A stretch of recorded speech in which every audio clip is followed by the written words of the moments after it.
नमस्कार दोस्तों। आज हम करेंगे टॉप मोस्ट 51 क्वेश्चन पर्यावरण से। बने रहिए हमारे साथ।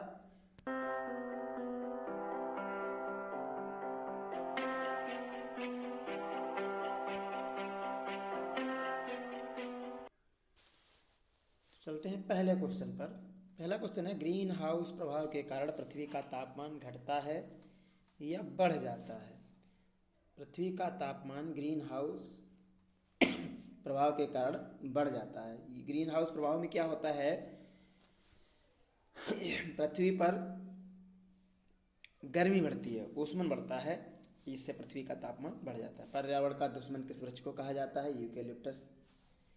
ग्रीन हाउस प्रभाव क्या है? ग्रीन हाउस प्रभाव में सूर्य की किरणें पृथ्वी पर तो आती हैं, लेकिन कार्बन डाइऑक्साइड की अधिकता की वजह से वापस नहीं, यानी परावर्तित नहीं होती, इसलिए यहाँ का भूभाग गर्म हो जाता है। राष्ट्रीय वन नीति के अनुसार कितने प्रतिशत भूभाग पर वन होना चाहिए? 33% भूभाग पर वन होना चाहिए। लेकिन वर्तमान में कितने प्रतिशत भूभाग पर वन है? लगभग 22% भूभाग पर। एग्जैक्टली पूछे तो 22.4% भूभाग पर वन है। ठीक है, चलते हैं अगले क्वेश्चन पर। ग्रीन पीस क्या है? ग्रीन पीस एक पर्यावरण योजना है। चिपको आंदोलन के पीछे मुख्य उद्देश्य क्या था? वनों की सुरक्षा। वहाँ जब ये सुंदरलाल बहुगुणन चलाया था उत्तराखंड से टिहरी गढ़वाल, जब हुआ ऐसा कि पेड़ काटे नहीं जाते थे लोग, तो लोग पे वहाँ की जनता पेड़ों से चिपक जाती थी, तो इसी को चिपको मूवमेंट नाम दिया गया। क्या नाम दिया गया इसको? चिपको मूवमेंट नाम दिया गया। भारत सरकार द्वारा केंद्र में पर्यावरण विभाग की स्थापना कब हुई? 1980 में। संयुक्त राष्ट्र मंत्रालय पर्यावरण यूएनईपी। यूएनईपी का कभी कभी फुल फॉर्म पूछ देते हैं, इसका फुल फॉर्म है United Nation Environment Programme. United Nation Environment Programme, ये यूएनईपी का फुल फॉर्म है। तो इसका यूएनईपी का मुख्यालय कहाँ है? ये नैरोबी के केन्या में है। फोटोकॉपी मशीन से कौन सी गैस उत्पादित होती है? इससे ओजोन गैस उत्पादित होती है। विश्व वन्य जीव कोष द्वारा प्रतीक के रूप में किस पशु को लिया गया है? पांडा को लिया गया है। भारत का कौन सा राज्य टाइगर के रूप में जाना जाता है? मध्य प्रदेश। टाइगर राज्य के रूप में कौन सा प्रदेश जाना जाता है? मध्य प्रदेश। एक और क्वेश्चन यहां से बनेगा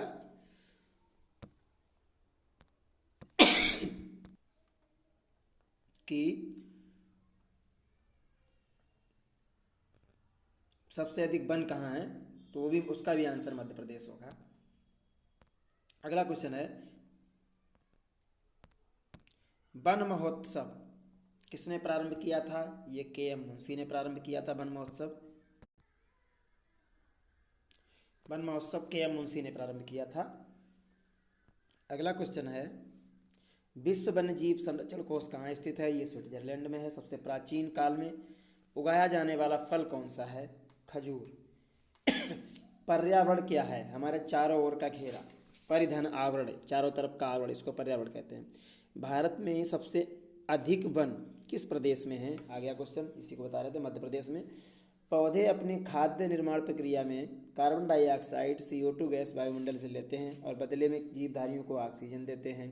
carbon dioxide, sulphur dioxide, carbon monoxide द्वारा कौन सा प्रदूषण होता है? इन सभी गैसों से वायु प्रदूषण होता है। अगला है, बायोकेमिकल ऑक्सीजन डिमांड किस प्रदूषण को मापने के लिए होता है? BOD, बायो ऑक्सीजन डिमांड परीक्षण, ये जल प्रदूषण को नापने के लिए होता है। पैराक्सी एसिटिल नाइट्रेट क्या है या पान क्या है? ये वायु प्रदूषक बोला जाता है। राष्ट्रीय पर्यावरण अनुसंधान केंद्र कहाँ स्थित है? महाराष्ट्र, नागपुर में है। वायुमंडल में ओजोन परत हमारी रक्षा किन कारणों से करती है? पराबैंगनी किरणों से करती है, जो सूर्य से पराबैंगनी किरणें आती हैं उनकी।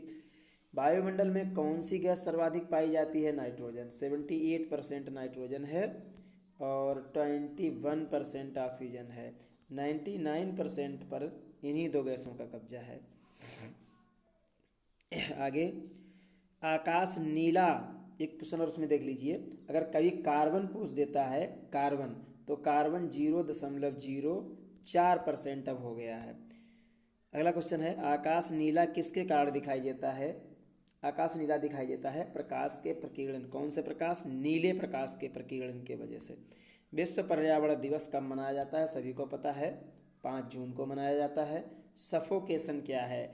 कभी कभी ऐसा होता है जलाशयों में जो वाटर ब्लूमिंग हो जाती है या बहुत ज़्यादा खरपतवार बढ़ जाता है तो ऑक्सीजन की कमी हो जाती है, इस वजह से जलीय जीवों की मृत्यु हो जाती है। तो यही सफोकेशन होता है, जिससे सफोकेशन जो ऑक्सीजन की कमी से जो जीवों पर प्रभाव पड़ता है उसी को सफोकेशन कहते हैं। अगला है, जलवायु परिवर्तन में किन गैसों की मुख्य भूमिका है? ग्रीन हाउस गैस की मुख्य भूमिका है जलवायु परिवर्तन में। सर्वाधिक ओजोन क्षयकारी गैस कौन सी है? CFC यानी क्लोरोफ्लोरोकार्बन। क्लोरोफ्लोरोकार्बन में किन गैसों का संयुक्त रूप है? ये क्लोरीन दूसरे वाला में, यहाँ पे क्लोरीन, फ्लोरीन और कार्बन होता है, सही कर लेना इसको। भूतल पर CFC का प्रयोग कहाँ होता है? CFC का प्रयोग ये हमारे AC है, रेफ्रिजरेटर है, वॉशिंग मशीन है, सौंदर्य प्रसाधन है, इन सभी में CFC का प्रयोग होता है। सभी से CFC का प्रयोग क्या? CFC, इसमें CFC छोड़ी जाती है। जो उत्पाद होता है वो क्लोरोफ्लोरोकार्बन उत्पाद के रूप में निकलता है। प्रयोग क्वेश्चन गलत टाइप है, प्रयोग नहीं होता है। किन ग्रीन हाउस प्रभाव का प्रत्यक्ष परिणाम होगा? ग्रीन हाउस प्रभाव का प्रत्यक्ष परिणाम क्या होगा कि ग्लेशियर पिघलेंगे। जब भी वैश्विक उष्णता बढ़ेगी तो बर्फ पिघल जाएगी। भारत में वृक्षों का आदमी किसे कहा जाता है? सुंदरलाल बहुगुणा को कहा जाता है, क्योंकि इन्होंने चिपको आंदोलन की शुरुआत की थी। सर्वाधिक जैव विविधता कहाँ पाई जाती है? ये ट्रॉपिकल रेन फॉरेस्ट में पाई जाती है। जैसे हमारा ये रहा भूमंडल, ये इक्वेटर हो गया, इक्वेटर के दोनों तरफ जहाँ पर सूर्य की सीधी रेखाएं पड़ती हैं वो ट्रॉपिकल रेन फॉरेस्ट बोला जाता है। यहाँ प्रतिदिन वर्षा होती है। भारत का पर्यावरण शिक्षा केंद्र कहाँ स्थित है? ये अहमदाबाद के गुजरात में स्थित है। इंदिरा गांधी वानिकी अकादमी कहाँ है? देहरादून में है। विश्व वानिकी दिवस कब मनाया जाता है? 21 मार्च को। और भारतीय वन सर्वेक्षण का मुख्यालय कहाँ स्थित है? भारतीय वन सर्वेक्षण का मुख्यालय देहरादून में है। भारतीय वन प्रबंधन संस्थान कहाँ है? ये भोपाल में है। दोनों में थोड़ा सा अंतर। भारतीय वन सर्वेक्षण यानी BSI और भारतीय वन प्रबंधन संस्थान कहाँ है? ये भोपाल में है। भारतीय वन सर्वेक्षण ये देहरादून में है। इनमें भ्रमित मत हो जाइएगा। अगला क्वेश्चन है, बायोटेक्नोलॉजी पार्क कहाँ पर स्थित है? ये लखनऊ में है। इसका आंसर लिखा नहीं है इसने, ये लखनऊ में है। चलिए, पृथ्वी दिवस कब मनाया जाता है? 22 अप्रैल। यहाँ पर 3 क्वेश्चन याद कर लीजिए। 22 अप्रैल से पहले आती है 22 मार्च, तो पृथ्वी से पहले बना था जल दिवस मनाया जाता है। कब? 22 मार्च को। इसके बाद 22 अप्रैल को पृथ्वी दिवस, और फिर 22 मई आती है। इसके बाद में 22 मई को माना जाता है जैव विविधता दिवस। कौन सा दिवस है? जैव विविधता दिवस। तीनों दिवस बहुत इंपॉर्टेंट है, मोस्ट इंपॉर्टेंट, इनको नोट कर लीजिएगा।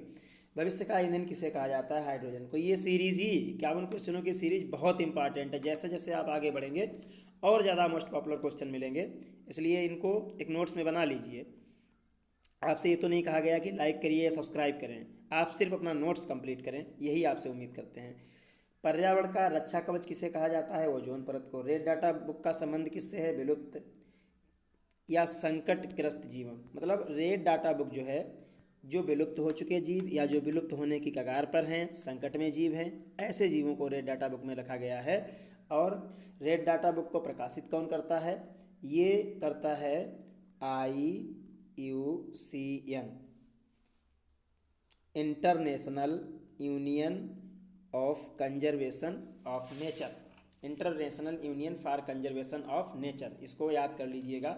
इसका फुल फॉर्म कभी कभी पूछ देते हैं कि IUCN का फुल फॉर्म बताइए। IUCN, तो इसको नोट कर लीजिए, इंटरनेशनल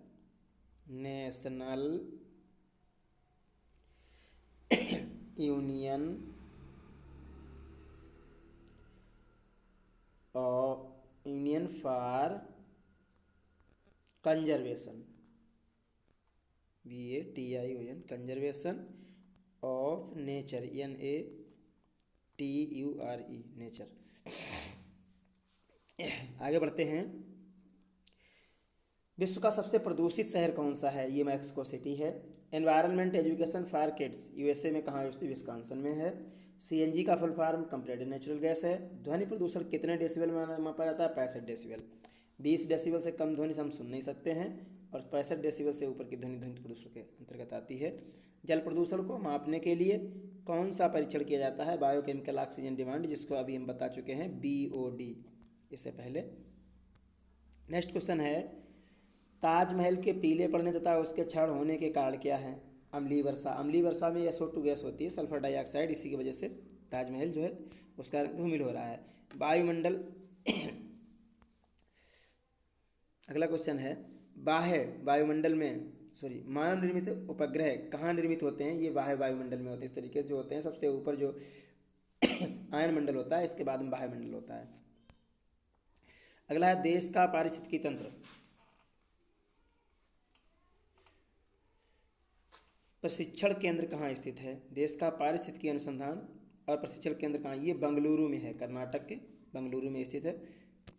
ये हुए आपके टॉप मोस्ट 51 क्वेश्चन।